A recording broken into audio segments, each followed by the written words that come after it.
Professor ইউনূসের টাইমে উনি যখন গভর্নমেন্ট যখন নেন, কারণ একটা সরকার, এনজিও সরকার, যারা কোনো দেশ পরিচালনা করা দূরের কথা, ওরকম পলিটিক্যালি কোনোদিন ইনভলভ না, তো সেই ধরনের, কারণ পলিটিক্যাল গভর্নমেন্ট কেন আমরা চাই? পলিটিক্যাল গভর্নমেন্টের একটা জবাবদিহিতার ভিতরে আসা, যেখানে আপনার ডিফেন্ড করার থাকবে, অপোজ করার থাকবে। তো এরা তো নির্বাচিত ছাড়া এরা আসছিল ক্ষমতায়। এখন দেখেন, তো সেটার জন্য এই যে মব জাস্টিস যারা করেছিল, সেটার অনেক পার পেয়ে গেছিল। আমি ওই জায়গাটায় যাওয়ার আগে কিছু বলি আপনাকে। আপনি দেখবেন, আমার মনে আছে যখন যেদিন শেখ হাসিনা সরকার চলে যায়, তখন পর্যন্ত মানে কিছুক্ষণের, একদিন কি দুদিন, মানে মোস্ট প্রবলি আমি যদি ভুলে গেছি, যে অ্যাডমিনিস্ট্রেশন ছিল না।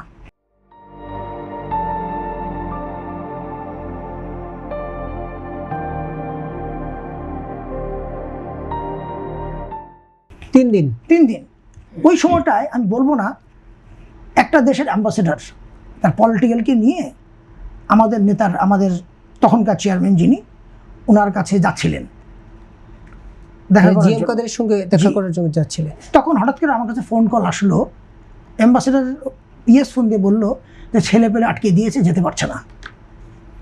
তো তখন আমরা একজন রেস্কিউ টিম পাঠালাম আমাদের হোন্ডা করে, গিয়ে ক্লিয়ার করার জন্য।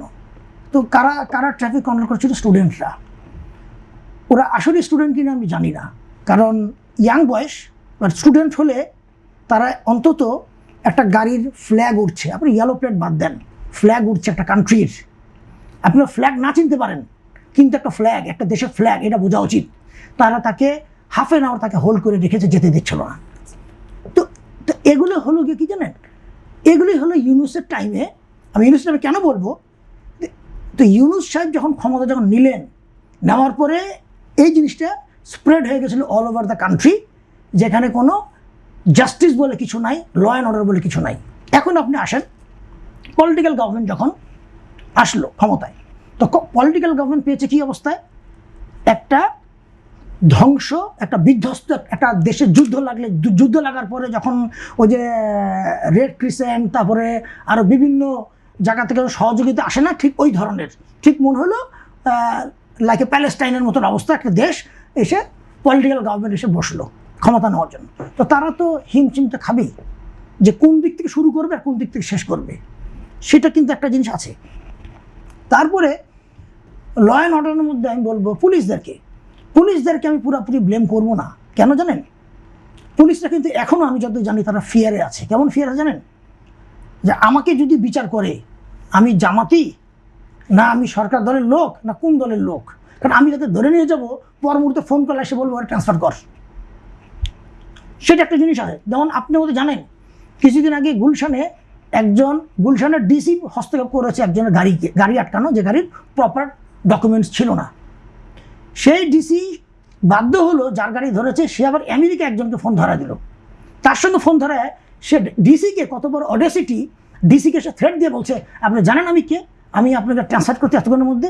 এগুলো কিন্তু আমার কথা না ভাই, এগুলো কিন্তু রেকর্ডেড ভাইরাল, আপনারা যেটা জানেন। পরের দিন শুনলাম ডিসি ট্রান্সফার্ড। তো এই ধরনের ঘটনা যদি ঘটে, তাহলে পুলিশ তো অসহায় ভাই। পুলিশের যে দুর্বলতা নাই এটা ভুল বলবো না, পুলিশেরও এখানে অনেক ক্রাইম, অনেক অন্যায় আছে পুলিশের, কিন্তু পুলিশকেও যদি আপনি যদি সাহস না দেন যে আমরা তোমার পাশে আছি, ও যে দলেরই হোক, সরকার কিংবা রাজনীতির জায়গা থেকে সহযোগিতা যদি না করে, তাহলে কিন্তু পুলিশ কিন্তু ল অ্যান্ড অর্ডার কন্ট্রোল আরো আনতে পারে। এইটা হলো আমার মূল কথাটা ভাই। আর আপনি একটা জিনিস যেটা বললেন ভাই, একটা সুন্দর কথা বলেছেন, এমপির ছেলে। হ্যাঁ, এটা সত্যি কথা, কোনো সরকার আমলে এমপির ছেলে বিচার করতে পারে নাই। এমপির ছেলে বরঞ্চ পুলিশের সাথে যার তার সঙ্গে আজে বাজে বিহেভ করে গেছে, এখন সেটা করতে পারছে। এটাও আমাদের ক্রেডিট দিতে হবে, যেটা সত্য সেটা বলতে হবে, কেন বলবো না ভাই।